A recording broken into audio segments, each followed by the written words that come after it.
From Provo, Utah, this is the Ultimate Final Fantasy Podcast with your hosts, Joseph DeGolier and Caleb Schweitz. This is Ultima Final Fantasy.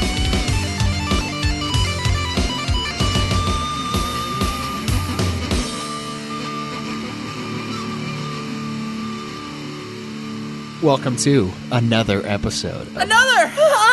Yeah, Titus? Another episode of Ultima I won't Final go so Fantasy. easy on you next time. The Ultimate Final Fantasy Podcast. Sorry. I am your host, Caleb. Sorry, keep cutting you off. I'm Joe. And today we will be discussing difficulty in Final Fantasy. Right, we might have a question in this category at some point, but I feel like I kind of want to go through the series as a whole and discuss how it's changed as far as player difficulty level is concerned. Okay, that's an interesting topic. So, there's definitely some change. There is definitely some change, and of course with 15, I think there's going to be some change too. Yeah. And we can kind of discuss what that is. Of course, if you haven't already, make sure you guys review us on iTunes and rate us. And, we read the reviews on the show. I do want to say real quickly, I'm not sure if we have any reviews on iTunes today. We're going to check right now. But I do want to say real quickly, in case you really like me and Caleb here, in case you want to hang out with us a little bit more than you already do in our Final Fantasy show, make sure you guys check out the Pseudo Intellectuals Book Club, where we have a review of Shogun by James Clavell.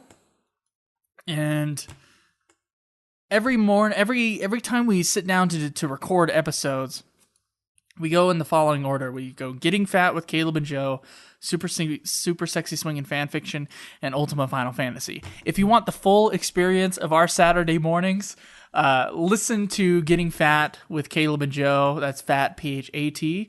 And also then go straight into whatever Super Sexy Swinging Fanfiction we have on the Wednesday, and listen to this podcast after that. And you'll get our full Saturday morning experience. It looks like we got an iTunes review right now. So Caleb, he's just going to pull his mic, so it's going to make a little bit of noise. All right. So it looks like this one's titled First Review Ever. Square. Nice. 5-star review from 5-star. Asked Rumps. Stop calling him an ass, all right? They gave us a 5-star review. I can understand calling out the 4s. And okay, what is it? What was the name again? ASTRUMX. Astrums? Something? Astrumx. I don't know. Astrumx. It's probably something obvious and we're just retarded. All right, so this is a really great podcast, guys. You got your cord on that table. I'm sure it's making a lot of noise. This is a really great podcast, guys. I'm making my way through the backlog right now, up to FF5 Legend of the Crystals. So far, it's been great. The guys seem to really be into the games and give a great review, as well as story points and what have you. If you like Final Fantasy or even retro RPGs, give this podcast a shot. Thanks a lot for all the hard work, guys. Oh, thank you very much. Yeah, it's very kind. It's not that much work, honestly. Actually, you know what? Setting up the show was a lot of work, but now that we got like a pattern, it's not too bad. But we are, as I said, we got new equipment to do Skyping on if we ever get to that. Yeah. And if you guys want to add to that, make sure you go to Patreon. We got to get to the $75 mark, which we got 20 more bucks to get to. We're getting there. So if 20 of you guys, we know they're out there, 20 of you guys just donated $1, you'll get the episodes early. And also, we'll have Skype for you guys to call in. Yeah, that'd be really fun. Yeah. So make sure you guys get on that. Thank you so much for the review. What was it? Astrumx. Appreciate it very much. Yeah. First review ever. That's First awesome review ever. Yeah. Create an account. Now Everyone start reviewing our competition, giving them low ratings. Oh, what did I say that? No. We don't have competition. We don't mention those guys. Oh, we do have competition, Caleb. Not really. Not just from those guys, in quotes. Not really outside of them. I mean, come on. Most of the others are MMOs. Yeah, I guess you're right. Specific. I guess you're right. I love it when you play with yourself. Oh, yeah, I'm touching my tits. Yeah, it's hot. So, yeah, like you said, leave a review for us if you guys haven't already. Check us out on Patreon. We are kind of coming up with new ideas as far as what kind of rewards we're gonna do, and we're thinking about optional episodes. But not, Just donate $1 yeah, right now. You'll get episodes early. that's really the That's killer what it is. killer So, part. yeah, $1. That's 25 cents per episode. Yeah, and if we do a bonus episode, it's even less, man. Yeah, we might do a bonus episode gotta for eat. Patreon. If we get, I'll tell you what. If we get to that $75 mark, then those on Patreon will get a special episode. Ooh, Just for them.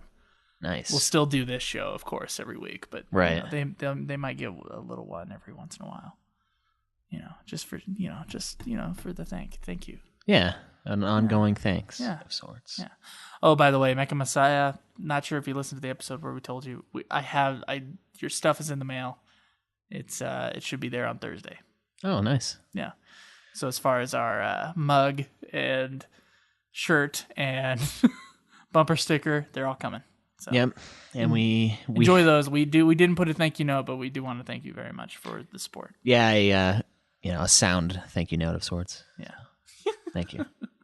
All right, Caleb.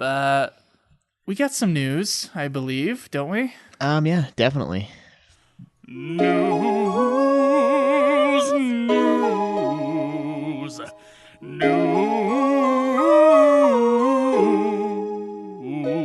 All right. So first up in news this week. We should say that we did get our news from Shinru this week. Yeah, it's true. He helped us out. Which is one of our forum members, good forum member. I think I'm just going to add a section in the forums for each week for you guys. If you want to, you can submit news to the forum. Like there's just going to be a folder for the forum. Yeah, for the example, news. we missed something last week, or there's something that you really want to make sure we talk about. So what did we miss last week, Caleb? I'm pretty sure it was the PS4 announcement or thing for 10 and 10.2, wasn't For it? 10 and 10, yeah.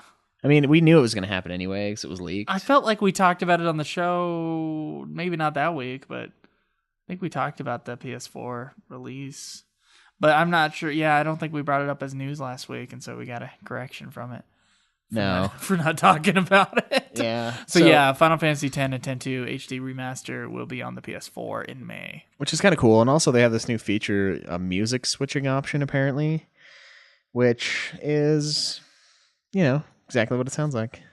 So that's cool. And it comes with a lot of... a music switching option? I don't even know what that means, Caleb. You can let's see. It has a new feature that lets players switch between the remastered music and the original songs. Huh.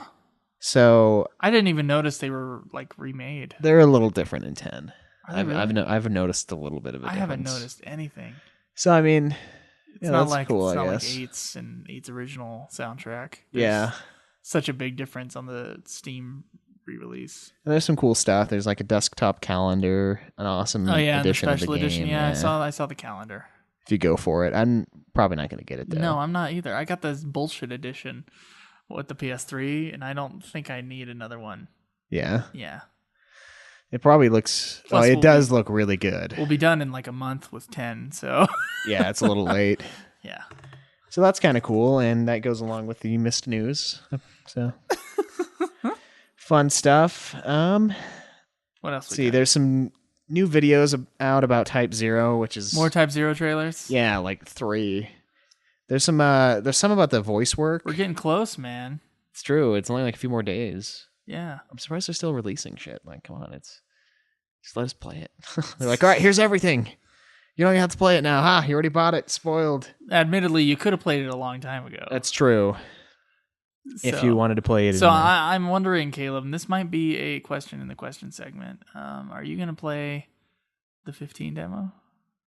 Yeah, we're going to do an episode on it. Damn straight we are. It's going to be going out of order slightly. Just slightly going out of order. Yeah, so somewhat. Playing 15. Of course, 13's demo was a little different than actual 13. I remember playing that. Well, when it comes to 15, hopefully we've tailored the show to the point where we're going to play 15 when it comes out. Based on what we think, when we think it'll come out. I think it'll come out in March still.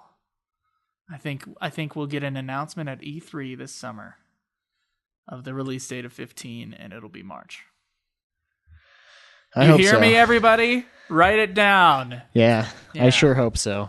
So, I mean, yeah, the voiceover work in Type 0 is pretty good. I listened to some of it. It's impressive. I mean, they honestly, I know we complained about this earlier in the podcast, but I kind of take that back. The voice acting, for the most part, is really good in Final Fantasy.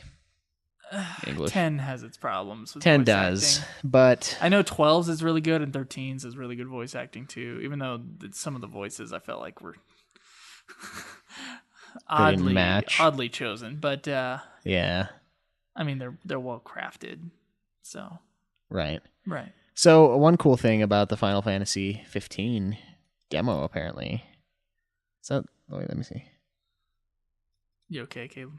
Well, it says Final Fantasy 15 episode Diskai will let you summon Ramu. Episode douchey? Yeah. So that's from Silicon Era. It's for the demo. Yeah, it is for the demo. Okay, that's what I thought I read. So we're going to be able to summon Ramu in the demo. Sweet. So that's going to be cool. Yeah. So we'll see how the summons work in that game. Yeah. Hopefully they don't go back to 13. This is my favorite piece of news. Yeah, this one that Shidra gave us. This one is probably the best piece. Okay, apparently, save it for last. It looks Okay. like you got another one. Apparently there was a fan-created open-world sequel demo for 7. And Yeah. You can see like a little video on Silicon Era. Yeah, go check that out. It looks like fans made an open world thing. They're using the original stuff in 7, like the coding and the pre-rendered backgrounds. It looks like, and so it's like a sequel kind of thing. It looks like. Yeah, I'm not even sure if they like made it all the way or if they just made a trailer for it. I think they just made the tech demo thing. Yeah. Okay. At the very least, so it's kind of cool. cool. That's pretty cool. I don't know. Who knows what happens with that? Yeah, they'll probably do nothing with it, or be struck down by Square. Yeah, and then they'll come out with it again. Maybe that's what we need. I don't even know how you take the source code from a game. I don't know. Like, how do you do that? Like, how do you put like the disk into your computer and just rip it? Yeah, just like take all the character models. I don't know I don't know how to reverse engineer that. I think that'd be. Of course, I'm not a software expert or anything like that. Right. But I'm not sure how easy that is to do. I don't know. I know people crack stuff like that pretty quickly normally. But really? Yeah. Well, I mean, remember when DVDs, you were saying the other day, when DVDs came out, they thought it was like an indestructible, uncrackable format, so they couldn't pirate it. It was some German guy cracked it in like 6 months. Yeah. Yeah. It's kind of like that. I mean, you're always going to find a way to steal stuff.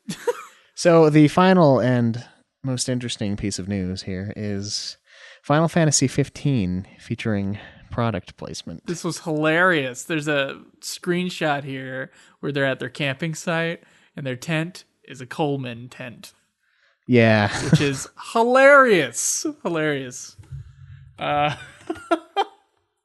don't really care. Do you, Caleb? I don't know. It kind of breaks the illusion of this fantastical world when I see things that are from my world in it. It's kind of modern, though. But they got the modern-looking car. Yeah, they do, but Looks at the same time, regular camping equipment that we would have. Yeah, I understand that. It's just at the same time, no. It doesn't really bother me that much, though. Tons of games do it, and it's like sometimes it's shameless as such, but it's it's whatever. I'm wondering how much money they got for that. I don't know. Hopefully it was a lot, because it's kind of out of place. Yeah, I wonder if you can go into the Coleman store, like a Sportsman's Warehouse, just in Final Fantasy 15. Yeah, that'd be sweet. That would be very sweet. Oh, there's a chair with Coleman on it too. Oh man, look at that. They just got this one particular company. It looks like they're going for. What else they got? It's just the chair in the. Just the chair in the tent right now. Okay. That's something. Yeah, it could break the illusion a little bit, but I know it's like supposed to be like a modern kind of Final Fantasy. Yeah, fantasy like based in Fantasy reality. 7 kind of thing, Yeah. Where it's, or I guess 13 was in that same realm too.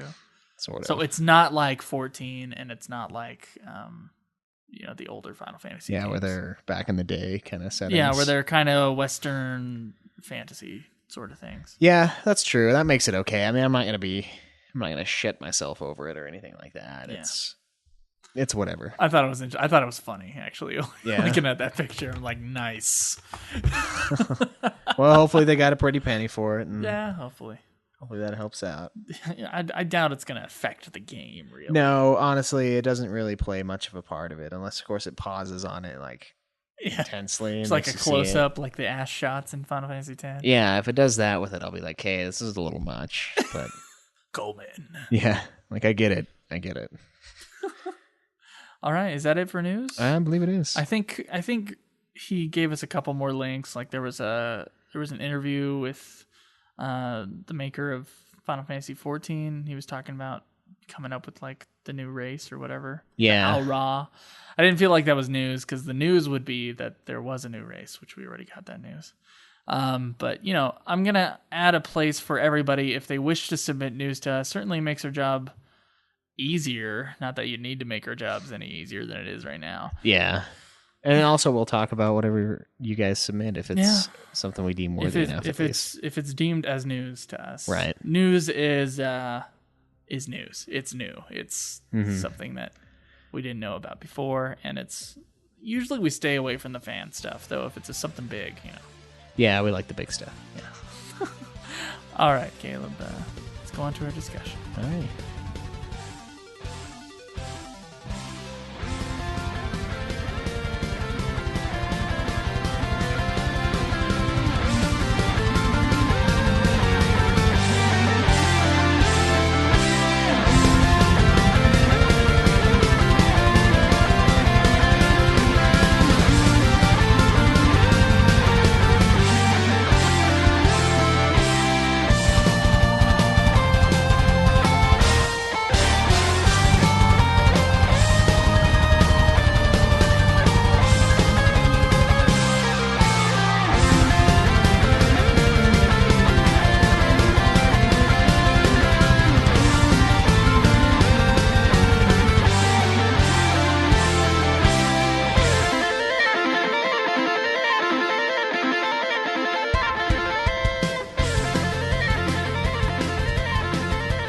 So I was stuck on Seymour Flux last night, Caleb, as you well know. He was a pain in the butt.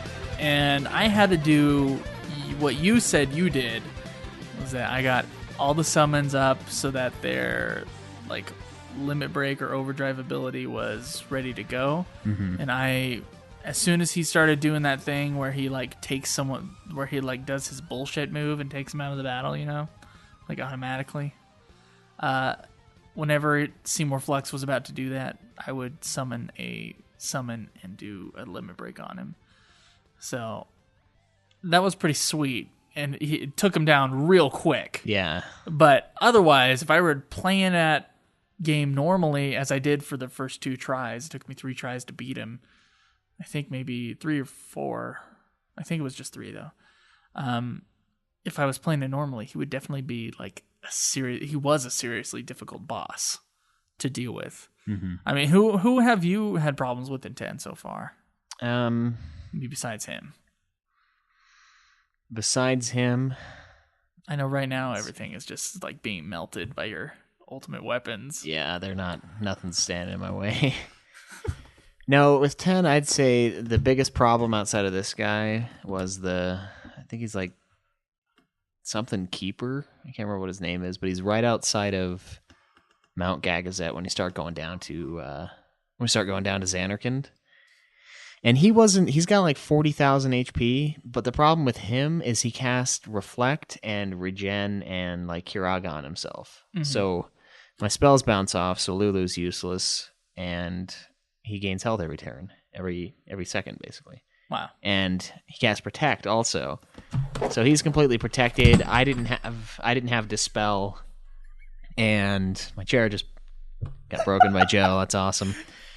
So I didn't have Dispel, so I couldn't pull all that stuff off of him, and he kept using Dispel on me, taking all my buffs away. So honestly, was he using Dad Spell or Dispel? What? Sorry, it's a dumb joke. Yeah, Dispel. I get it. Okay, it's all right. Retarded. All right, so anyway, take my old man joke. Old man Final Fantasy joke.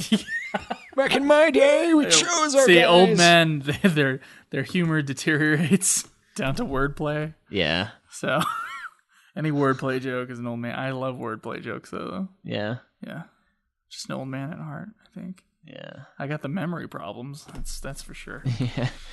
So this guy was annoying mostly. He wasn't killing me, but then I pulled a unit into the battle just to see where he was at after like 15 minutes of fighting him, and he was back to full health. Nice. So I was like, screw this. I reset my game, went back, did the summon thing again, and slammed him. Oh, you did the same thing. Yeah, he didn't touch me at all. Wow. He didn't even hit me. I'm like, all right, you're done. I hate you. I'm going to destroy your face. Wow. The thing with him, though, is he doesn't banish the guy right away, so I get to use the ultimate or the overdrive a couple times occasionally. How was Evray for you on this one? I died to him, I think 2 or 3 times. Okay. I died to him once. He was tough, but I died also after him in that area. Yeah. You did too, huh? I did too. It's bull. They kicked 2 of the guys out of the bullshit. battle, and then you have one dude to fend everybody off with. It was annoying. Yeah. But no, yeah, those guys are the only ones I've had problems with so far. So far? Yeah. You're not going to have any more. I mean, except for your optional bosses that you're going to fight, I'm assuming. Yeah. Okay. So, overall, is Final Fantasy X a difficult game? I would say no. Unless you're trying to platinum, I assume. Yeah, then it's a time It's sink a time at thing. the Right. very least. So, when a game's difficulty is like an 8-hour game and the difficulty is extremely high, you can say that one's a difficult game. But can you necessarily say that Final Fantasy X, even though it may take 120 hours to platinum it, can you look at Final Fantasy X and say that's a difficult game? I can say that it has difficult. Like, does time equal difficulty? No, Okay. I don't think so. You I don't mean, think so? there are definitely difficult bosses, and you've seen them with the Dark Aeons. They're sick. Mm-hmm. That is difficult.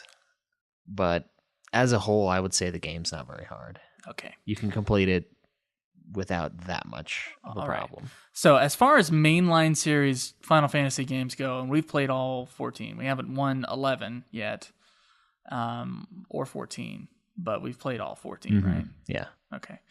So we're going to talk about how difficulty has changed over the course of the Final Fantasy games in the main series. Starting with Final Fantasy 1. Now, Caleb, you had problems with the first Final Fantasy, right? Yeah. Okay.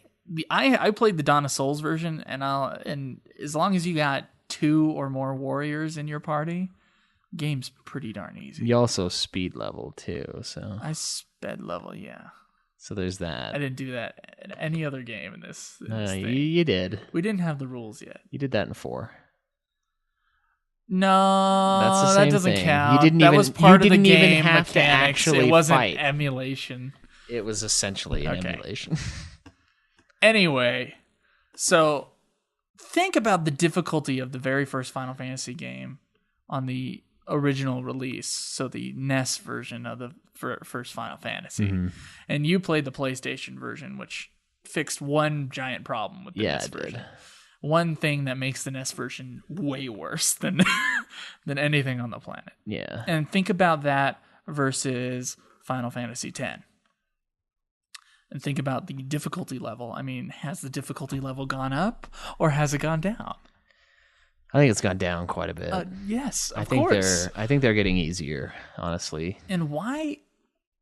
I know I would have to talk about why they're getting easier at some point here in this discussion. But so you go from Final Fantasy 1, that is a difficult game, especially the original one, where if you go after a monster, you have to do all 4 of the characters' turns at once. You choose what they do, and if 2 characters attack the same monster, but the first guy kills that one monster, then the next character who had to attack that monster will attack where the space where that monster was. Yeah, it'll just miss. And it'll just miss.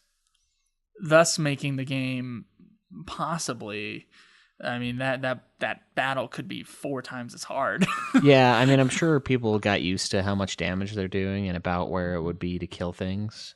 Because I kind of did that anyway with 1, because I'd have I had different party members, and I knew what their damage thresholds were, and I would say, okay, I'm going to hit this guy with this guy and then not waste 2 hits with my main guy on one guy because I know he does so much more damage. Mm-hmm. So I kind of did something like that anyway, but at the same time, I didn't have the empty space, so if my main guy did enough damage to kill, I didn't just miss with the secondary dude. Right.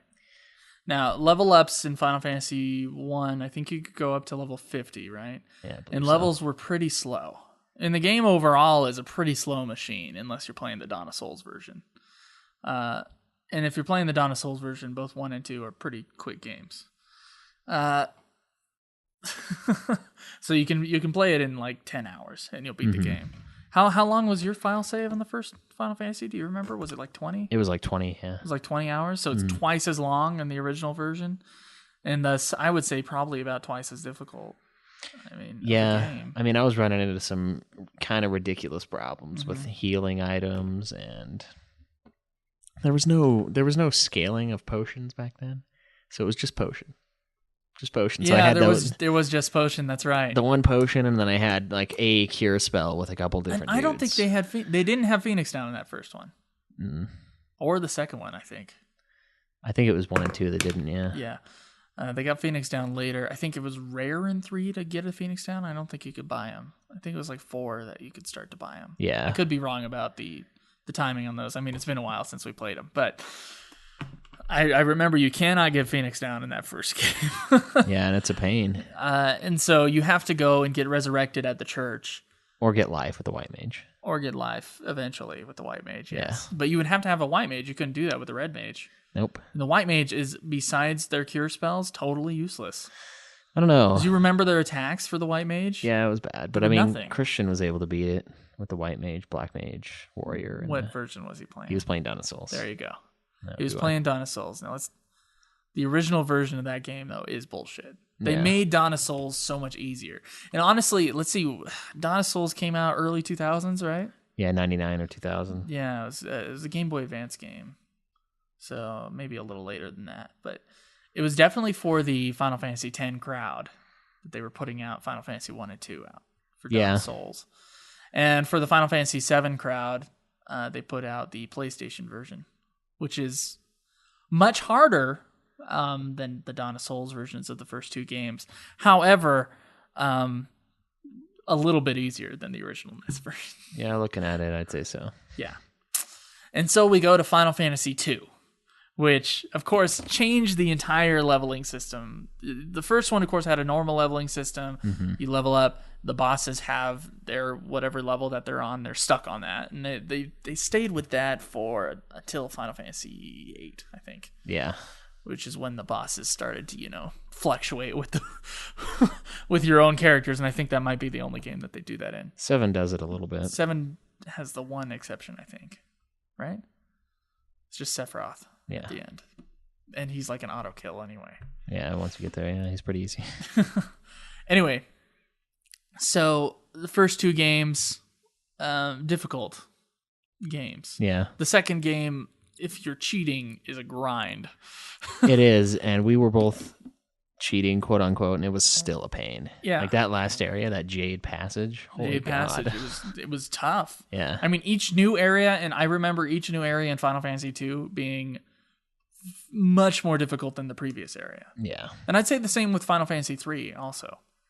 Yeah. It was kind of in that same The realm. bosses, at the very least, were like way tougher. Now, we can't talk about the original Final Fantasy III because we don't really know. We didn't play it. Right. But the remake of Final Fantasy III, I remember it brought the difficulty level up because your levels would be so freaking slow and you'd have to switch parties. Or, excuse me, you'd have to switch jobs. And there'd be, sometimes a 10 battle job switch. Yeah, it was ridiculous. That was bullshit. And I'd say overall, through what we've played, Final Fantasy III is the hardest mainline series Final Fantasy game, in my mind. Though you might have a different opinion on that. 3 and 1 and 5 are both more difficult. 3, 1, and 5, you think? Those are probably the hardest ones, yeah. 5 was brutal. 5 and so was 4, actually, when you got to the moon. Right, exactly. When you get to the moon in Final Fantasy IV, it's like Final Fantasy IV was pretty darn even throughout until right near the end. Yeah, then it was really... Just the difficulty level just shot up. and you had to catch up. Now, I caught up in my very specific way, and you can listen to the Final Fantasy IV review for that. But that catch up is difficult. You have to grind in Final Fantasy IV. Yeah, I which mean, I'm okay with. Yeah, it's not like we were running away from a bunch of battles. It's like usually with the later Final Fantasy games, they're pretty darn even about like you should be where you are, you know. Yeah, and I kind of like having occasions where you're not, because then you actually have to work for it. It's not a bad thing. It's just not necessarily the best balance for the game. And so then we play Final Fantasy V, and I'd actually say I remember having some difficulties on some bosses, but until the very end, I don't think the game was that difficult. The very last area was pretty brutal. The very last area was pretty brutal, and it's kind of like that with all the games, where like the last area is pretty like the sick one, in comparison to what came before it. Final Fantasy V's final boss, though, was probably the most difficult final boss I've come across so far in the series. Yeah. I mean, he was the one that took me more than 3 or 4 tries to beat. So that's quite a bit. Yeah. Giltos and Mime for the win, baby. Yeah, I didn't have Mime. Yeah. It was tough, though, and I don't know. It's interesting to see the difficulty, because after that, I mean, you get FF6. FF6. If you get Ultima, you break the game. Even if you get the ultimate weapon, you don't have... The only problem you have is reaching Kefka. Once you get to Kefka, you lay waste to him. He's that nothing. little where you have to split up your party into 3. Yeah, that's when it got difficult for me with the sword, but I was still able to overcome it after dying multiple times. So was 7 difficult in any way? The main story of 7? The only difficult part for me was the Turk battle that you can avoid. That was the part that just kept killing me over and over and over. Really? And then oh god, which weapon is it? The one that is coming up on the beach and you can like see it. It's like a slow impending doom. Isn't it just Ultima weapon or something? No, it's not. Is it? I can't remember. It's like diamond or... It's one of the weapons. Sorry, guys. Doesn't really matter that much, okay? I need to do a correction or anything. But anyway, that guy killed me like 4 times. 3 or 4 maybe. Right. But he had a huge ray move that would just annihilate. So there were some difficult parts, but 7 overall, not very hard. No, not a difficult game. Now 8, I have played at least both versions of 8. One version of 8 being super fucking difficult, the other version of 8 being a breeze until like the final battle was pretty tough. Yeah. The super difficult being, you level up and then they level up with you and you don't level past them, so they have bigger stats than you do, and so you get screwed. Yeah. The further along you go through 8, if you're just playing it like a regular Final Fantasy, like if you're not paying attention, you got to grind a lot. You're going to have some serious issues. Yeah. And so 8 can be the hardest game. Can be, just based upon how you play it. If you play it like an idiot, it can be the hardest game. If you play it like you should play it, it'll be one of the easiest, I think. Yeah, it was pretty easy. I mean, did you have any problems with anything in Final Fantasy VIII? No, I didn't even die to the... Was it Ultima? What the hell is his name?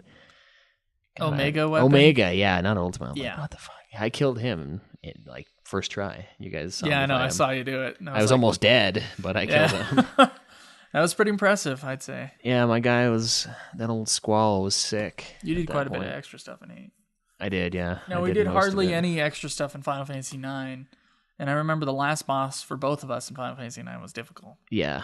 But still beatable. Took me 2 tries. How many tries for you? I beat him on the second try, but Kuja is the one that spammed me and killed me, I think, 3 times. Okay, so kind of I'd lost. count that as one fight. Yeah. Well, the only brutal part is just the timing problems in that fight. Okay.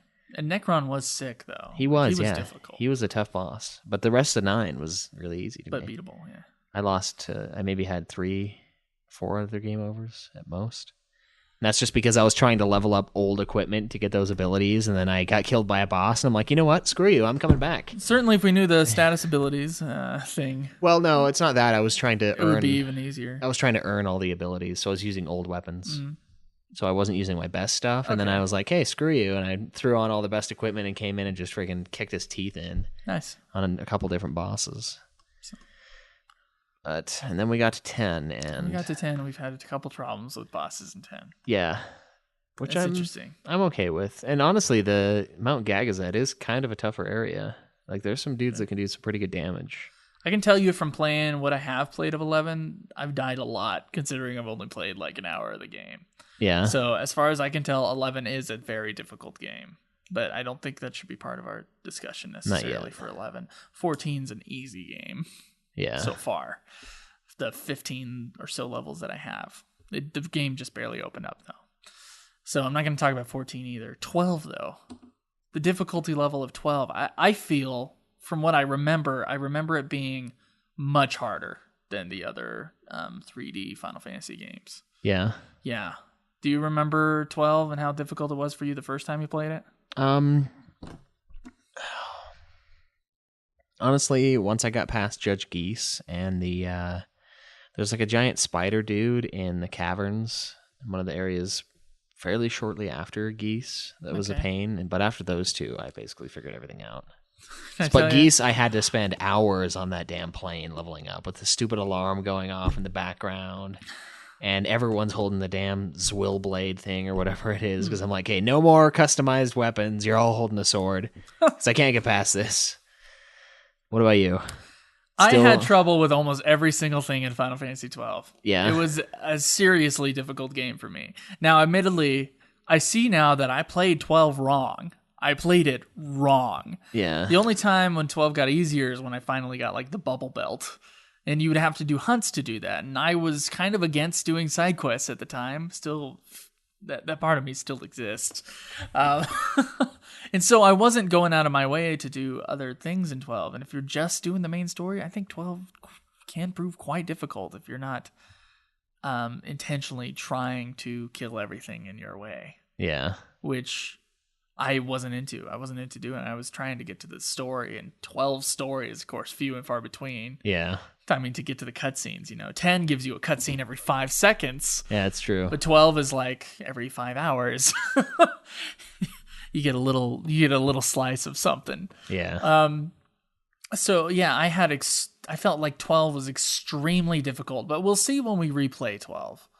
How I go about it, because you've gotten better at these things. I think so too. Now 13, I feel like 13 was difficult in different ways than the other games. Yeah. I mean, you didn't play it all the way through. You got to Grand Pulse. I mean, how do you feel about 13's difficulty level? I didn't think it was very hard at all. No? Not what I played. Okay. There were a few bosses that were difficult to stagger, and maybe some random enemies that had the same problem.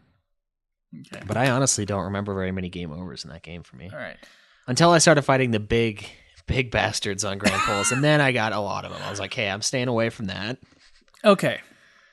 Now, here's the thing about 13. I remember there was an early review of 13 talking about how difficult the game was. That it was like a much harder Final Fantasy game. That this guy who went to Japan to play the 13, when it came out early over there.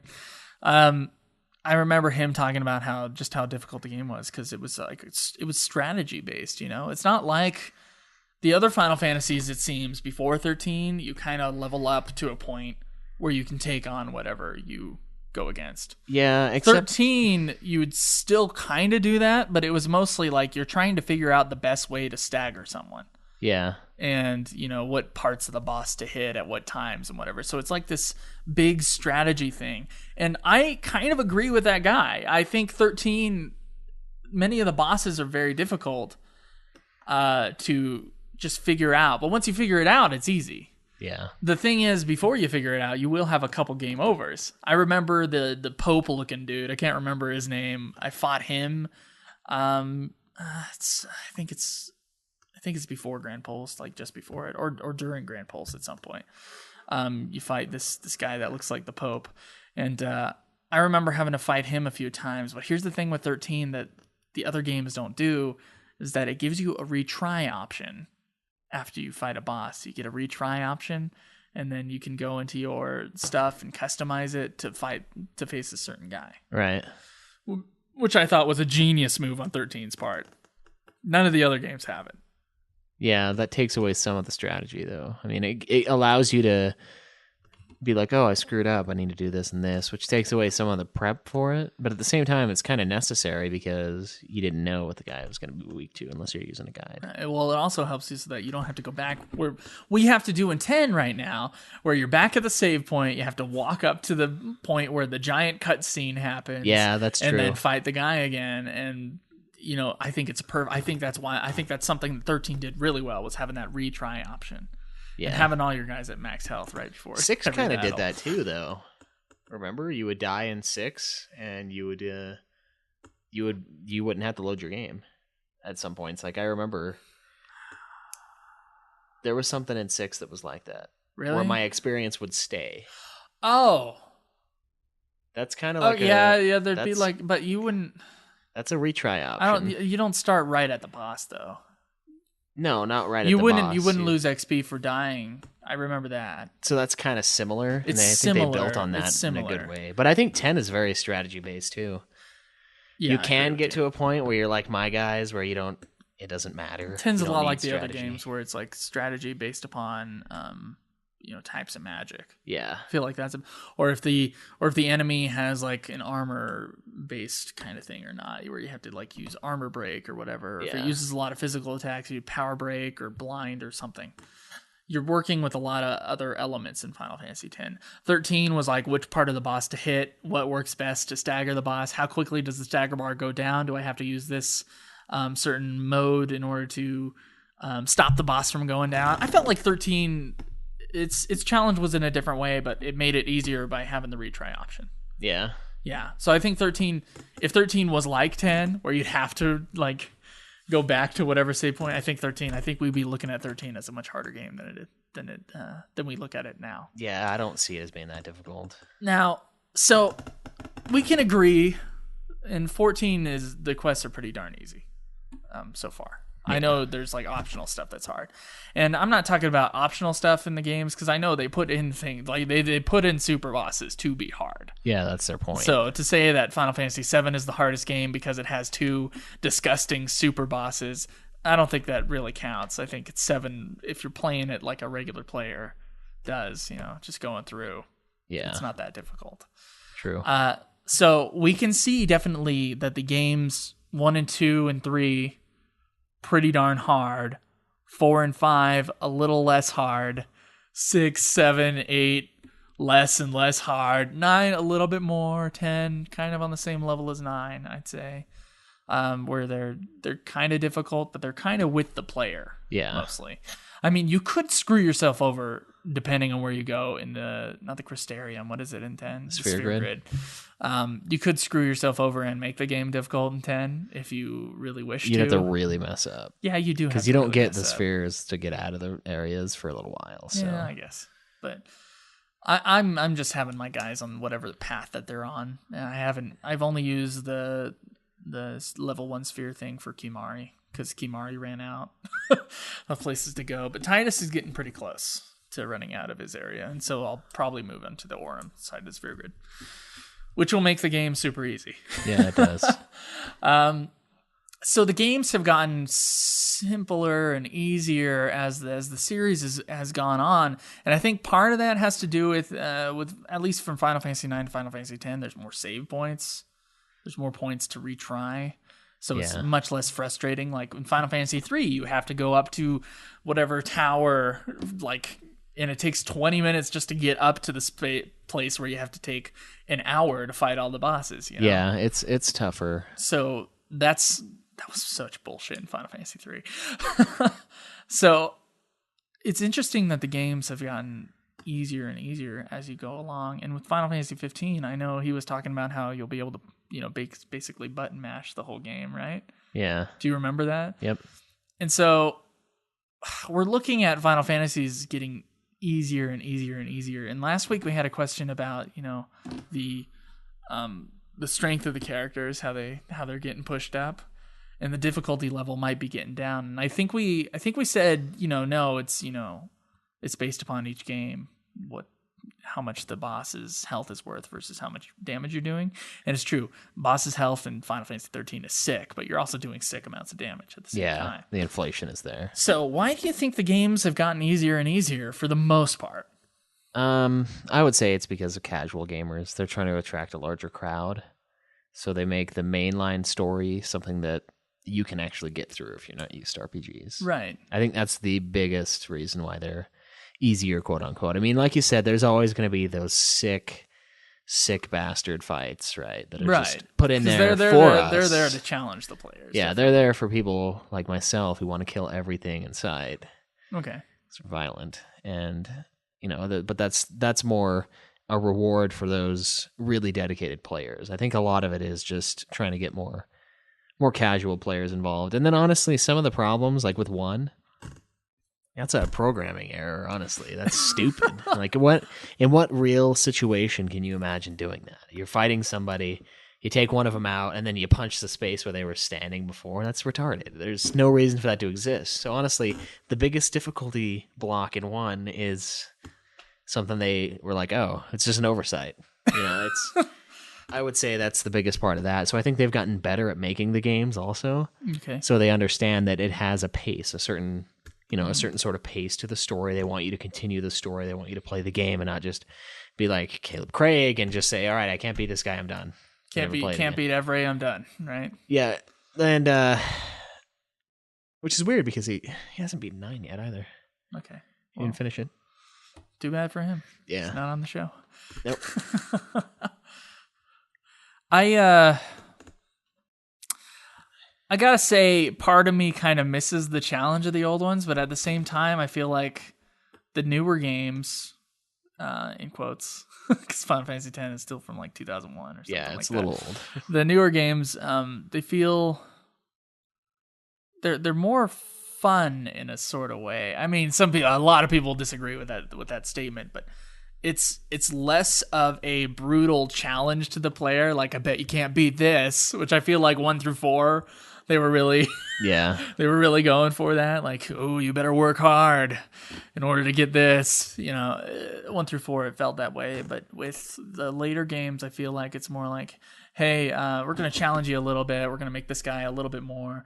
And hopefully by now you'll have figured out how to beat this kind of thing. And, it's going to be difficult, but you're going to make it through it. And, that kind of thing. I feel like you're right about the casual gamer thing. I'm a casual gamer. I'm a cash, as they called us at the Final Fantasy XIV convention, cash player. And so I'm not interested in every single thing being something that I have to pull my hair out of my head just in frustration with, you know what I mean? Yeah. So I'm not sure if it's necessarily a bad thing that the games have gotten, quote, easier. I think they've gotten, they have gotten easier. They've gotten simpler in some ways, and they've gotten more complicated in other ways. But that complication, like the switching of your jobs in 13 or whatever, it's to aid the player in having a fun experience, and less about, hey, this is Final Fantasy, you better get ready, you better grind your ass off. You know what I mean? Yeah, I see what you're saying.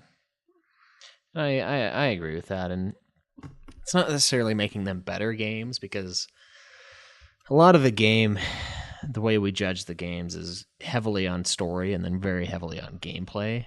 And I mean, that is a good gameplay aspect to have you where you're supposed to be at all times, but at the same time, it can feel kind of cheap, because then you're like, well, I'm just steamrolling through the entire game to get to the rewarding story, of course. So. Okay, yeah. I don't know if it's necessarily making them better, but I think it is a better way to make a game. Not that they are better now, right? But it's kind of a more solid structure to a game. Okay. So it's mostly because they want to attract a bigger crowd, I'd say. Right. And I'd say, I mean, 1 through 3 are in the bottom of my list. Like, yeah, I don't really like them that much. 2 had a pretty good story, and I don't know, 3 and 1, it's just like, they're games I don't really want to revisit, honestly. And I played 1 twice now, because one time I played it before, or one time I beat it before, and then, of course, this other time we started this podcast, so I had to play 1 twice, and I still don't get why people return to that game over and over again. Yeah, it's nostalgia. I think some of it is nostalgia. Another thing is that game came out in the 80s, and although it's not like they didn't have distractions in the 80s, as far as media goes, they did, but they I think we have more media distractions now than we did back then. And so in order to keep the player coming back to Final Fantasy, when they come out with a newer game, it has to be, easier for people to get into. Because, if you're working hard and you don't want to grind for 4 hours in order to like beat a certain boss, you're not going to play that game. You're just going to go, play whatever Farmville or something on your phone. Yeah. You're not going to play, you're not going to grind your ass off on the moon in Final Fantasy IV, Yeah. Or like, let's say if 15 was a grind fest, you don't want to grind. And so when 16 comes out, you don't want to buy the next game. Yeah, there's Do you know what I probably mean some by of that? I hear The what you're cash saying. players, yeah. And I mean, that's fine. That's why I kind of I like the setup in 10 a lot, where there's tons of really disgusting bosses out there, like stuff I can't even beat now, and I'm doing 50k a hit, Right. and I still can't take these Dark Aeons on a single one of them. I enjoy the fact that they exist, but they don't have to be fought. You have to actually go back and go to places that you shouldn't be going to in the story because you're banished by the world religion and fight them. I like the ability to be disgusting while also not having to be disgusting to continue the damn game. I can beat the game without doing all of this stuff. I've got I've got like a 30-hour save file where I'm in sin. I can't beat Jacked on that file for some reason, but I'm there, and that's the end. I don't have to be at the 50-something that I'm at now in order to beat it. So it's a good balance, I think. It's good to have that extra thing to reach for if you wish, but not to make you reach for it desperately as you're trying to grind through the shithole moon. Okay, now this has come up a few times. We talk about balance. What game do you think is the most balanced in the series as far as like difficulty based upon your level, based upon where you should be in the game if you hadn't run away from anything? And if you didn't grind on purpose. Oh, that's a good question. Because I think balance is something important. I think 4 did not have balance. I think we can see that. I think maybe 6 or 10. 6 or 10? Yeah, 6. 6, I feel like if you get Ultima, then you just broke it. It's like, it's so easy after that.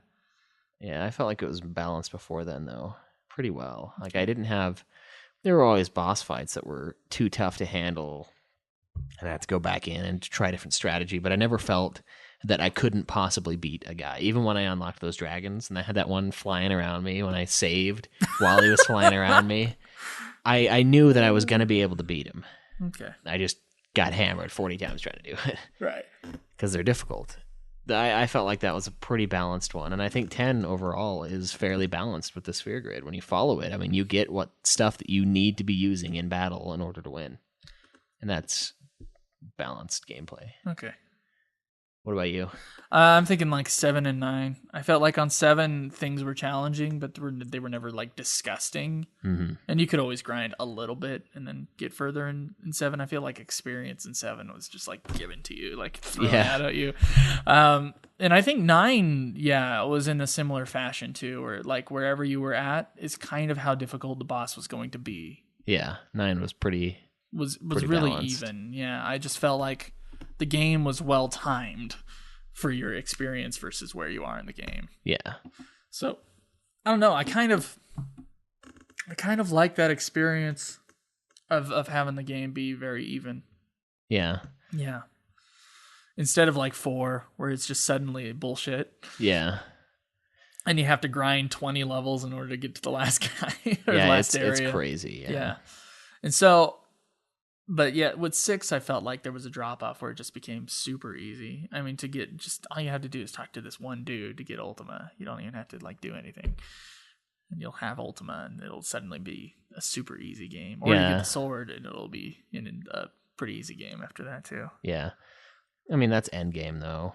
That is endgame. I still feel like 7 was pretty even on that part too. You think so? It's like the last area wasn't such a jump like 4's was or like 5's was. Yeah, that's true. Yeah. So I feel like 7 about had the perfect balance. I mean, there's a lot of things that are good about 7, obviously. Yeah, it is. That's one of those games. things. I mean, I do think they get better outside of 8, at least, with the balance as time goes on. Mm-hmm. Of course, we'll have to revisit. But is balance ease? Can we say it's the same thing? It can be. Yeah. If you're playing the game the right way. Yeah. Which with some of them, I mean, I feel like 10's pretty balanced too. Yeah, I think you're right about that. Yeah. As I'm playing it, I could beat this guy. I think I'll grind a bit just to get that one ability that I see, on the sphere grid a little further away. Easier. That'll make it way easier. Yeah. Hey, Stega. Yeah. Yeah. And it's not as big of a deal. And with 10, it almost feels more rewarding. I do like leveling up in 10. I enjoy it.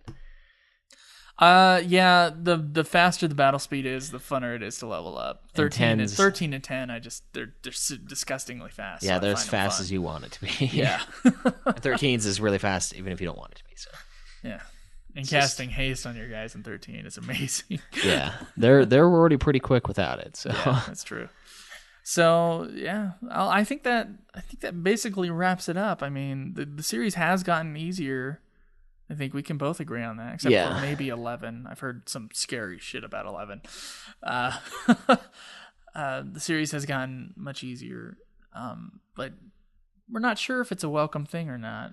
I mean, it just depends on how fun the game is. Yeah. I think some old school players are kind of not too happy about the point, that the games have gotten, so that non-Final Fantasy fans can play them. Yeah, I don't know what the issue with that is, though. I don't know. They're just being dicks. Like, no, this is ours. I don't know. I still don't like the NES era Final Fantasy games in comparison to the rest of the series at all. Yeah, it's not just for the difficulty either. It's the balance, the gameplay, the story. So I think if there's one thing that Final Fantasy has improved on through the years, I think it's playability. Yeah. Maybe is the word I'm looking for. Yeah, and I know there's a lot of different changes with them, but I enjoy it. I enjoy each one of them as they come along.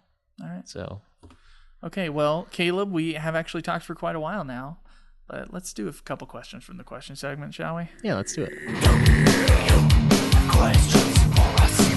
We would like to hear from you. To our moments. Don't contact us on Twitter. Get on and ask your questions. We'll answer them within a week. This is the question segment. Ask and you will receive. All right, so the first question today is from Shinru. Tifa and I, we have a thing on the forums. I didn't realize how weird that sounds. Yeah. And he, question's titled, Current or Upcoming FF Games You Think Will Attract People? Okay. In the past, games specifically like FF7, 8, and 10, and even Kingdom Hearts really attracted a great deal of teens and new gamers to play those games and eventually join the FF fandom. What are some games either already released or going to be released in the future that we think will greatly attract a new audience or generation of kids that never got to play FF before? I think that Dissidia, Crisis Core, FF13 really attracted a new generation of gamers to the series. Even Ito and Tabata, I think, mentioned this in an interview. And FF Type 0 and FF15 are games in which will probably appeal to a newer audience and help the FF fan base grow even more. Thoughts? Do you think this is likely to attract the Call of Duty and Minecraft generation of gamers to FF? Is that a generation now? The Call of Duty generation? I guess. What was it before? The Halo generation? No, Call of Duty's been around longer than Halo, you fool. No, I know. I was saying, well, who played the first 3 Call of Duties? I played them. I mean, I played them too, but I don't think there was a giant crowd around those 3 games. They were pretty popular, but not like there is not now. Like not Call the of Duty online, 4. Yeah, not like Call of Duty 4. Once you got to Modern Warfare, it was like, wow. Yeah. That was a huge thing. Because I remember Call of Duty 4 was like, I think it beat out Halo 3 as far as multiplayer. Or it was close, and then like the next Call of Duty game, Modern Warfare 2, I think was like the one that beat out Halo as the king of online multiplayer shooters or something like that. Yeah, I know they both sold more, so there's that. Of course, the numerous system release helps with that a lot. That does help with that, yeah. I don't know, Caleb, you got an answer for this? What Final Fantasy game in the future do you think is going to attract people? Probably Type 0. Type 0. Yeah, the blood. The realism. The M rating. Yeah, that it does cause that. I mean, I even read an interview with Soli Erna from Godsmack where he was saying that their sales actually increased when they were required to put the parental advisory sticker on their CD. Really? Yeah. He's like, people were buying it because they wanted to hear what we were saying on the album because it was just so bad that they their were album forced. 4, I think, didn't have anything on it. Yeah, That was one a huge hit, so I'm not sure about that Godsmack. That's because the thing. first 4 songs were huge and Yeah, awesome. those first 4 songs were giant radio hits. No, but I mean, that's their very first CD is what I'm saying. When they did end their up very having to first put CD, that okay. advisory sticker on there because of the language, they said their sales like flew. Okay. Which is, maybe there's something behind that. Maybe it's like, oh, I wonder why it's so bad. The album 4 from Godsmack is named that because it only has 4 good songs, and they're the singles, and they're the first 4 songs on the album. The rest of the album can suck a dick. I don't think, no, they all of 4 of them were singles, weren't they? Yeah. Yeah, that's cool. Yeah. So yeah, you know, I do feel like that it'll attract a lot of people. I mean, people that don't take the series seriously. Okay, I got something to say about that. I got a random text from a friend of mine who doesn't play Final Fantasy at all and was like, hey, I know you're a big fan of Final Fantasy. What do you think of Type 0? Really? That's a sign that says Square Enix is marketing Type 0 like fuck. And people are hearing about it, not just us. So, like, it's probably going to be a big game. Yeah, I think so too. Yeah. It looks pretty good. Yeah, if anything, for the 15 demo, which is also going to be a big game. Whenever, even people who aren't interested in Final Fantasy, they look at that 15 trailer and they're like, whoa. Yeah. That's some impressive looking shit. Yeah, so I think Type 0 is probably the best one. But, look, Shinra, I think you already know this. The first Final Fantasy on each console is usually the big, I mean, with the exception of the Super NES, where Final Fantasy VI was the biggest. Yeah. That's always the biggest release, and often those are the games that get people into Final Fantasy in some way for whatever generation, whatever console generation they're at when they're 13 years old or something like that. That's what's going to get them into it. So people now, I mean, people younger than us, their first game is going to be Final Fantasy 13. We're already seeing that. Yeah. Where they look at Final Fantasy 13 and then they start exploring the Final Fantasy series from there. And so it's an interesting thing. It's going to happen again with 15. Yeah. Yeah. And they realize it gets better at 13. You didn't even beat 13. You can't say that. Hey, man. You can't tell me it's better than 6, 7, and 10. Of course, you can't tell me that anyway because we're not to that game yet. We're not we can't to that even game discuss yet. it. We can't do the ranking. I can tell you it's better than 12. Oh, yeah? Yeah. We'll see about that, Yeah, my it is friend. better than 12. We'll see where I put 13. All right, so, yeah, basically, I don't know. I think the mature rating and just I think it'll attract a different crowd, and I think that'll be helpful to the series. I mean, Hopefully. people that view it as this nerdy thing that's, you know, kind of true in some ways, but awesome. Maybe it'll bring in a new crowd and they'll start exploring the other ones also. I refuse to think things that are extremely popular and sell really well are things that anyone should call nerdy. I remember having this stupid conversation with someone else this one time that was like, oh, you know, Star Wars, they called it a cult hit. And I'm like, a cult hit is something that's small and that gets, you know, word is carried around and it's a small but really dedicated group of fans. Star Wars is not a cult hit. Star Wars is a hit. Star Wars was the second biggest film of all time after Gone with the Wind. How can you say that Star Wars is not mainstream? Star Wars is the mainstream. Anything outside of Star Wars slowly goes further away from. Yeah, and being Final the Fantasy is mainstream. kind of like and that. Final as well. Fantasy, yeah, it's what is it like I mean, it was the third biggest selling series a few years ago, but now it's like sixth or something like that. 'Cause Yeah. some other series have, you know, pulled ahead in recent years, but it's still like one of the top 10 selling video game series ever. I don't think it's a niche market for Final Fantasy. I think Final Fantasy is this very big mainstream video game. It is, yeah. Now, video games may not be mainstream in comparison to other media, but Final Fantasy is a mainstream video game. For RPGs, yeah. But I mean, it is fantastical, and that's what makes it kind of nerdy. The only other RPG series that's bigger is Pokemon. Yeah, and they Yeah. kind of copied a lot of stuff.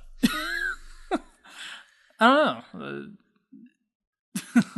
I think 15, I think 15 will attract a lot of people. All right. I think 15 will attract more people than Type 0 will. Probably, at least Just as far because as it's a the Roman numeral game. It's like a big deal. Yeah, and I think they would probably, if someone's going to get into So one there'll of be them, a lot more talk about it. Yeah, if someone's going to get into one of them, I mean, I would imagine they would get into a main series just to kind of get a taste of what of what the rest of it has to offer. Right. Okay, so our next question here was asked on Twitter a couple weeks ago from Alraune, Alraune. And they ask a question to anyone who downloaded a game for emulation because it's not available on contemporary consoles, which we talked about emulation a couple weeks back. Will you buy it if it's released in the future? So a game that's not on temporary consoles that we would be okay to emulate, I think is what they're saying. Would we buy it if it was released on a future console? Yeah. So what's a game we'd have to emulate? The third Mana game. It's like a Super NES game or a NES game. So that's like the one game I think we'll have to emulate because it wasn't released here. And it's only in Japanese, but there's fan translations that are emulated. Mm-hmm. So let's say, I can't remember the name of it. Let's say whatever, something Mana 3. Would you, if it was released here, would you get that version instead of the emulated version? There's two scenarios where I would do this. If I was going to play it and they released it, yes. If I played the emulated one and really liked it, yes. If not, then no. If it's a game, played the emulated one first and didn't like it, yeah, I probably wouldn't buy it again. Right, that makes sense. And I would buy. I mean, hell, I bought 10 2 Remix. And HD. you already had 10. I have 10 and 10 2. Right, I'm in the same camp. But I want the trophies. I want the HD. And I want the optional bosses and stuff. It's enough of an appeal for me to have bought it twice.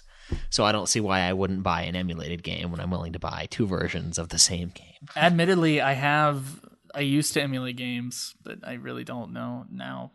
And of course, we talked about why before, but my exceptions to the emulated games were like old games, like that we couldn't get a hold of because they were in Japanese. Yeah, and someone fan translated it. That's the situation where I say, okay, emulation for our show, that's okay. We can do an emulated Japanese into English version of a game that has not been released here. Right. So that's kind of our rule for this show, and that's kind of the rule that I have in life for emulated games now. Now, you could have talked to me in junior high school and I would have had a different story, but honestly, those games that I emulated in junior high school, I bought on WiiWare. Yeah. So whatever. Well, the ones I used to emulate, There's an ease of console that you don't get with emulation. Yeah. Yeah. It's a lot smoother. It's meant to be played on that, so. Yeah. The ones I used to emulate and I'm more okay with are like old arcade games. Like I play Burger Time. I emulated. It had this giant thing of old Atari games and games that you'd play in an arcade. And those ones, I'm fine with it. I would buy a giant collection if I were to find one on Steam or something like that. Which you probably can. There's probably somewhere, but the problem Maybe is... not on Steam, but probably on one of the other console stores. But I would be willing to do it if I found it. But it's not like I'm doing that now. I'm not like, oh yeah, I gotta get my... Yeah, I don't emulate now like at all. Yeah. So I don't even think I have an emulator on my computer. Oh, I might have a Game Boy one, actually. I might. You thief. Yeah. So yeah, we'll buy it again if it's good. We would, yeah. If Donna Man, I'll call it Donna Mana 3, and no, that's totally not the title of it. If that came out in English here, I'd buy it. I try not to emulate anything. I'd like to pay for it and support the company. Yeah. Or at least support a local game store buying used games. Yeah. If they would let us. Like, honestly, for a NES and Super NES system, what are those official emulators, the ones where you can put the actual game in? The Retron things? Yeah, those Retron things. They're like $20 to $50. They're cheap. They're not that much. Yeah. Just buy those so you can buy the actual games. The problem is when they're good games and they're old games, they're really expensive too. Yeah, and then you can get them. Mostly, we're talking about Nintendo here. You can get those things on WiiWare. Yeah, or you can get them on the PlayStation Network if they're a PlayStation 1 game. For the most part, most of the big hits on PlayStation, they're available there. Yeah, which is great. So I don't think you should emulate for any reason. That gets rid of emulation and stealing. Any reason that you can possibly avoid. Yeah. So. That's how I stand on that, at least. Okay. Let's answer one of Void's questions here first. So, Let's go to this one. This one's titled The Gold Saucer. He says, the recent release of the Gold Saucer in Final Fantasy XIV has got me thinking, what are your favorite side activities and minigames in Final Fantasy? I've been having a blast with Triple Triad in 14, even though I never liked it in 8. I also enjoyed Chocobo Hot and Cold in Final Fantasy IX as a way to zone out and get a change of pace. I know Blitzball in particular seems to be very divisive in the FF community.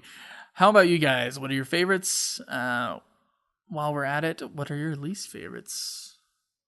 Favorite minigame, Caleb? Or some of your favorite minigames? Favorite minigame? Oh, it's not really a minigame, but I'd probably say the hunts in 12 are up there. Okay. I'd call that more of a side quest, though. Yeah, but so is Chocobo Hot and Cold. I think a game... The fishing in 12 was fun. It was like a little button combo thing. All right. You had to do a lot of stuff to get the pole, but it's To like me, ridiculous. I feel like the game is like Gold Saucer stuff or card games or Blitzball, where it's like a separate physic to the regular game. You know what I mean? Yeah.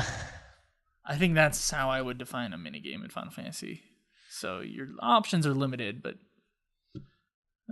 so you're saying the hunts in Final Fantasy 12, though? Probably. I don't know.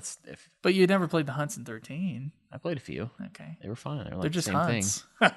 thing. Yeah. They are basically the same thing. I'd say the G-Bike. Yeah. Yeah. It's some of that is nostalgia, though, because like I didn't expect the game to open up and be just freaking awesome for that. Just like amazingly awesome. So I'd say like the G-Bike is probably my favorite like little distraction in any of the Final Fantasy games. Least favorite though, I'd have to say Blitzball because it's complete bullshit motherfucking. Yeah. Least favorite? My least favorite is probably that god-awful Chocobo racing in 10. That is sick. Okay, there's nothing fun about it. There never will be. It's disgusting. I've got to ride around on this damn bird, right, and collect these balloons while avoiding these birds that randomly fly out at you at these fuck-off camera angles that have no reason to do this to me. Like, it's like, oh, hey, how about this side? How about looking at it from over here? And then the game, of course, has shitty controls, right? Super sensitive. But the worst part about all of it is the game sometimes takes control of you a little bit. Like when you're going around turns, it'll kind of move you that way, and it moves me into a fucking bird. And I get hit, and it takes like 5 seconds away. It takes 3 seconds out of my finishing time, and then it takes me like 2 seconds to recover. I'm sorry. It's horrible. It's fucking horrible. There's nothing enjoyable about it at all. The controls are shit. The gameplay is disgusting, and it plays for you sometimes. And you have to play it to get a trophy. Yeah, you have to finish with them 0-0, and that's disgusting. That's probably my least favorite thing I've ever done in Final Fantasy. I fucking hated it. Really? Yeah. More than the final area in Final Fantasy 1? Yeah. Really? It was more stressful. The music is really annoying. And it's just bad. I hate it. Wow, I didn't know you would have such a strong opinion on anything. Yeah. Yeah. In 10? Yeah. Negatively or? Yeah. Yeah, it was horrible. Oh, okay. There's no reason for that to exist. All right, we got another question here. Can you read that, Caleb? Let me pull it up here. All right. So you would still stick. Well, you got to do the Fuck Chocobo thing. Blitzball. You got to do the Chocobo. Okay, thing. from what I've played, I've never played the Chocobo thing. So I am actually going to try to do quite a bit of extra stuff in Final Fantasy X. Try to get some I'm trophies. going to announce this now. Yeah. I'm going All to right. try to do what I can because I'm pretty close to the area where it opens up. Yeah. Like I'm ahead of where my schedule is. So Oh, that's good. So this one's titled The End from Crimson Command at Black Mage. I was speaking with a friend of mine who I helped write a few articles and short stories. He mentioned that the hardest part was the end. We spoke about how the ending had to be in sight through the writing. Not as a concrete end, but an evolving vision of what happens when all is said and done. After an exhaustive chat about stories and endings, I started thinking on a tangent about the end of Final Fantasy. the end of it all. It's a grim topic in a way, but I think interesting nonetheless. Can anyone see... Why my phone turned off? Can anyone see or speculate the end of the legend? If so, how do you think Square will handle it? The end of Final Fantasy. Yeah, it seems foreign, doesn't it? Especially looking at what we have ahead of us. Well, it'd be a big legacy, that's for sure.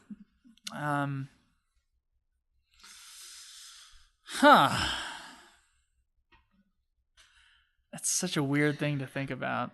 Well, Why would it end, though? they would have to fail. I Yeah, don't but see Resident it ever. Evil can fail, and then they just pick themselves back up again. Capcom doesn't solely rely on Resident Evil. And it fails, but it doesn't fail to sell. Well, Square Enix still has Dragon Quest, and now it's got Tomb Raider and Hitman. Yeah, but Capcom's a lot better with their money. Deus Ex. Apparently. Instead of Nice X. Yeah. Get to see him. I say that joke every single time with Deus Ex. Yeah, do you? Yeah. I don't think they're relying as heavily on Resident Evil. It is their flagship, but it's not. No, sink I or was just swim. giving that as an example. Like, if there's a bad Metal Gear Solid game, a main game, not a spin-off, I don't know if that's even do you possible. think they'd pick themselves back up at Konami? I don't think that's going to happen ever. There's been bad Metal Gear games. The old ones? Yeah. I There's guess. there was like one or two in the series that were like super bad. So they've been able to pick themselves up just fine. Now, we are talking about material that can be bought and sold by different companies. So let's say Square Enix does fail in their Final Fantasy stuff, and the company goes bankrupt, and someone, of course, will buy them up, though, because they got to buy that intellectual property. Yeah. And then that company will do with whatever, will do whatever with that intellectual property, be it Final Fantasy or not. I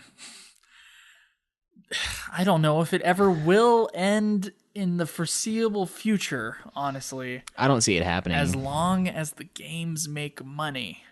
Yeah. And even if they don't, they might even try to restart it again, because that's what people do sometimes with intellectual property. Yeah. Yeah. You know, I don't really see it ending well, and if they do decide to end it, or it's forced upon them and they have like one last ditch effort or anything like that, I don't see it going very well. I don't see how they could possibly end the series on a good note almost. I hate to say it that way, but I don't see how you can end something that's this big and just it'd be okay. Like with BioShock, when I played Infinite, I was like, all right, that was fantastic. I'm okay with it being over. With Final Fantasy, I don't know how they could do that, because they're not connected. They're not, at least they're not supposed to be, until they start fucking with things later, and they're like, "Oh yeah, this was here. Remember?" Lies. Oh yeah, 9 and 4 and 10 and 7. Yeah, and all the shit with the spin-offs of 7. Bullshit. But you know, I don't see why it would end, first off, unless they failed and no one wanted it, because it was just this ugly beast, which I can't see happening either.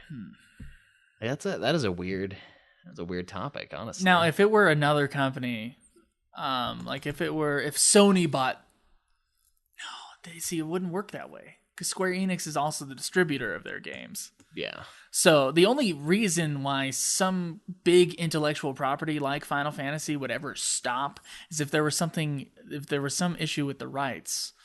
Unfortunately, it's not like a Lucasfilm Fox Disney thing, right? Yeah. Where Lucasfilm has a deal with Fox for specific movies and then a deal with Disney for everything else, because Disney bought up Lucasfilm, but yet Disney's a distributor of their new stuff, but not necessarily their old stuff. So Right. So there's a rights issue there.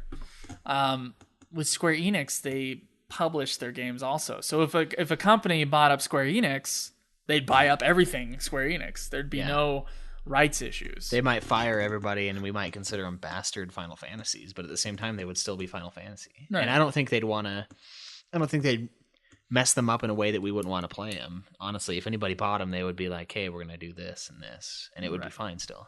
Right.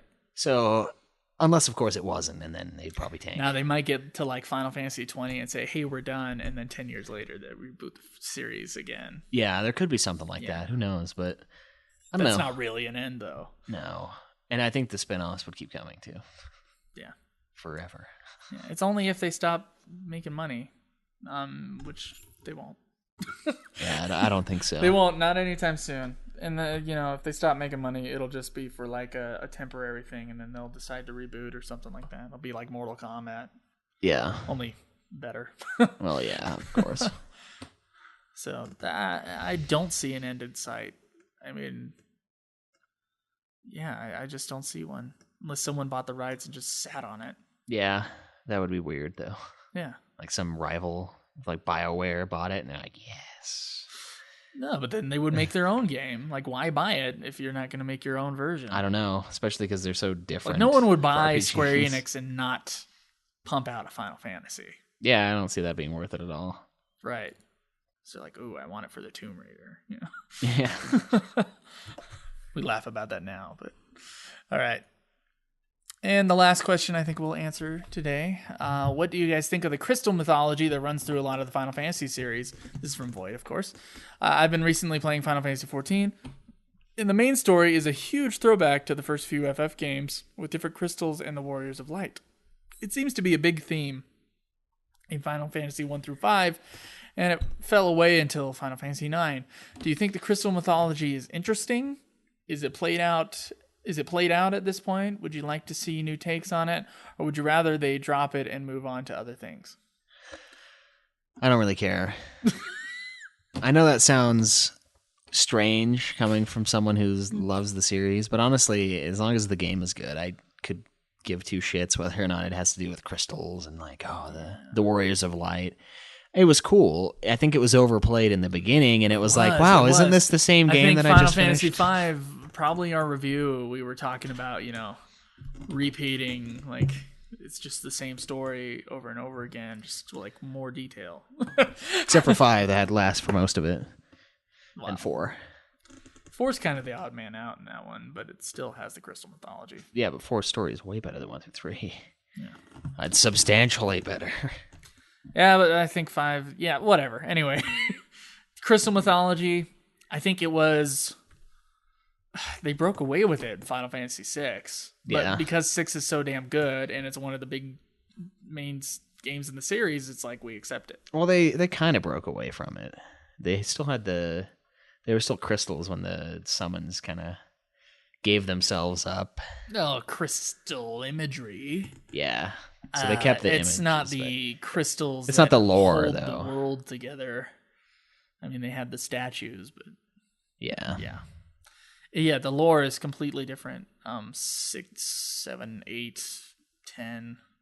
I love 10. 10's lore. I think it's so cool. It's really good. Look, there are other things that tie the series together. I don't think crystals are. I think it's cool when they throw it back, like with 14. Or even when they have it in like 12 as the save points. Yeah, they have some it in 12 as a some save sort of point. mention is fine. They have some kind of crystal thing in 12. I remember very. Yeah, there's some like some of the summons. There's some crystal stuff involved with that. It's been a while. It's mostly an imagery thing with Final Fantasy. Certainly, if they got rid of the crystal imagery completely, It would seem foreign. it would seem weird. But then again, I'm thinking of 7, and I'm trying to think of crystal imagery in 7. And I'm not really seeing it. And it's fine. And it's fine. Yeah, you're right. I mean, because like, Sephiroth frozen in this thing, it's crystal-y, it's glassy. Yeah. So I don't mean to like rain on your question or anything, but honestly, as long as they keep pumping out good games, I'm fine. Yeah, I think Final Fantasy is really. I mean, we're playing the Final Fantasy games in a row, and I'm starting to see other patterns that are probably less noticeable. Like, there's a pattern to the storytelling. Like, it's very singular. until you get to a certain point. The game opens up a little bit more, but it's still linear in some way. There's a cutscene in very specific parts. Yeah. If there hasn't been a cutscene for a while, they will throw a boss in. There's always a large amount of characters. In each character, there's usually one or two that has like some kind of backstory that happens. There's like always a secondary bad guy that shows up and is just a pain in the ass, like Seymour or Kane or something like that. Yeah. Or he just shows up incrementally, and he does have to do with kind of the Ultros. ending story, but he's not quite there yet. And then the characters every once in a while will be all together, just kind of like reminiscing over, you know, the changing world, and then they go and they change the world, right? Like they're all, you know, younger. They're I think the oldest Final Fantasy main character is Cloud. He's 21, I think. Yeah. And so there are other similarities between the games. There's always an airship. That's another one. There's rare exceptions to those kind of things. It's not necessarily the Crystal mythology, though. With 1 through 5, if we were back then, like if it were 1990 right now, you would feel that Final Fantasy needed the crystals. Yeah. But then, of course, they broke that, and it worked just fine. I think now all it needs to be is good. An RPG of some sorts. At least some RPG elements. A big epic story with some kind of menu system. Yeah. and many characters. Yeah. Yeah. A lot of customization, lots of side quests. I mean, I think that's more important, is stuff to do when you can't go through the main story. I think that's very important. Yeah. So we're playing through the first 10 games now, and everything kind of, there's similarities between them that's not necessarily the crystal. Yeah. Yeah. They're getting a lot better at writing characters, I think, too. Think so? Yeah. All right. Like, especially female characters. Yuna's a really good character. Yeah. 10. Very powerful. I don't use her that much, but very powerful. Final Fantasy, well, let's say, I don't think Final Fantasy... Oh, I think Final Fantasy 15 will bring the crystals back. Yeah. Yeah, I think it was talking about that. Yep. What about Final Fantasy 16? You want the crystals back? Do you care? I don't really care. I don't really care either. It'd be kind of cool, I guess. I just want a good story, a good epic story. That's kind of what it's about. That Yeah. has something to do with fantasy and sci-fi. Or sci-fi. Fun gameplay. That's all we want. Yeah. Crystals is whatever. Yeah. I don't want it to be the theme every single time in a row, though. Oh, 'cause that's when definitely it gets not. kinda... It did feel old after a Yeah, while. especially 1 and 3. Like, honestly, they felt the exact same for a lot of it. Yeah, I think 3 was just a retelling of 1. Warriors of Light, 4 crystals. I'm like, 4 fiends. Except they had the Warriors of Darkness in 3. That's true. That was Which was kind an of cool. interesting twist. It was. All right. Well, I think that's going to end it for this episode. Make sure you guys support us on Patreon. Give us an iTunes review. And we'll see you next week. Yeah, enjoy the grind. Did you like how I let you actually say enjoy the grind this time? Last time I cut you off. I enjoyed it. Okay. Try it again. Enjoy the grind. This has been another production of Ultima Final Fantasy, the Ultimate Final Fantasy Podcast. The show was produced by Joseph DeGollier and Caleb Schweiss, with music and editing by Joseph DeGollier, parodies and clips from their respective authors, of course. You can get all of our episodes as well as our Let's Plays at ultimafinalfantasy.com. You can also contact us on Twitter at UFF Podcast, as well as our contact page on our website. Be sure to subscribe and review our podcast. Your reviews may get read on the show, and look forward to the next episode of Ultima Final Fantasy, the Ultimate Final Fantasy Podcast.